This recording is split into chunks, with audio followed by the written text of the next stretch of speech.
আসসালামু আলাইকুম। আশা করি সবাই ভালো আছেন। হেডিংটা দেখেই হয়তো বুঝতে পারছেন আজকে কি বিষয় নিয়ে আলোচনা করব। তো ডায়লগ না দিয়ে চলুন শুরু করা যাক। Okay.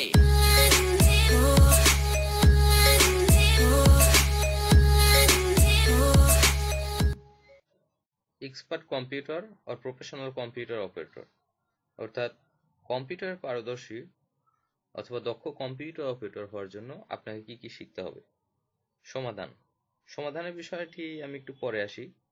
প্রথমত আপনাকে ইংরেজি এবং বাংলায় টাইপিং জানতে হবে। বাংলায় 18 শব্দ এবং ইংরেজিতে 20 শব্দ আপনাকে টাইপিং স্পিড থাকতে হবে। তারপর মাইক্রোসফট অফিসের আওতায় মাইক্রোসফট অথবা এমএস ওয়ার্ড আপনাকে জানতে হবে। দ্বিতীয়ত মাইক্রোসফট অর এমএস এক্সেল আপনাকে জানতে হবে। তৃতীয়ত মাইক্রোসফট পাওয়ার পয়েন্ট আপনাকে জানতে হবে। তারপর নেট ব্রাউজিং আপনাকে জানতে হবে। বেসিক অ্যাডোবি ফটোশপ এবং বেসিক অ্যাডোবি ইলাস্ট্রেটর সম্পর্কে আপনাকে জানতে হবে। মূলত এগুলো জানলে আপনি একজন দক্ষ কম্পিউটার অপারেটর বা পারদর্শী কম্পিউটারে আপনি হতে পারবেন। তো এরপরে আসুন সমাধানের বিষয়টা। ইংরেজি এবং বাংলা টাইপিং আপনারা কিভাবে শিখবেন।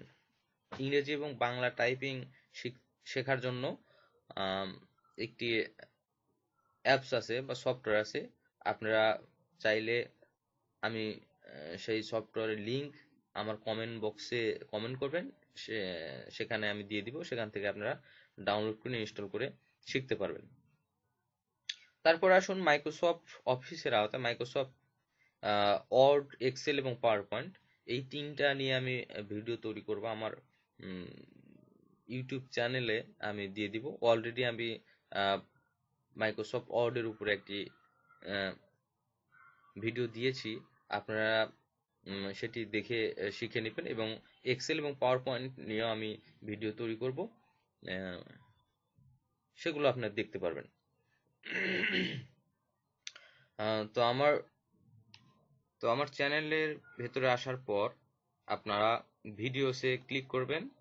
তারপর আপনারা দেখতে পারবেন এমএস আর মাইক্রোসফট ওয়ার্ডের উপর পুরো এক ভিডিও দেওয়া আছে, আপনারা সেখান থেকে দেখে নেবেন।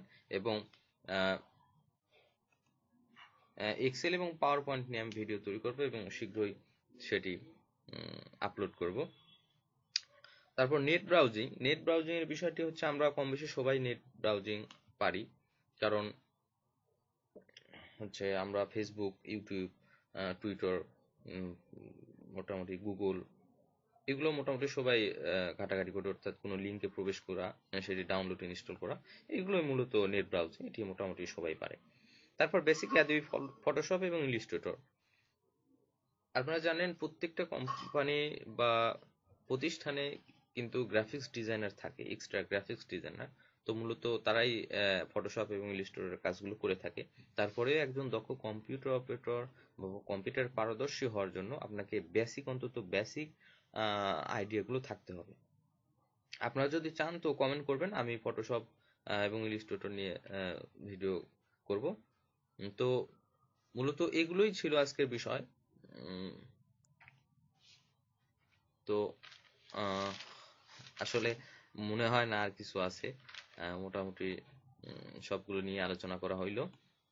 তো ভালো লাগলে অবশ্যই সাবস্ক্রাইব করবেন। ভালো থাকবেন।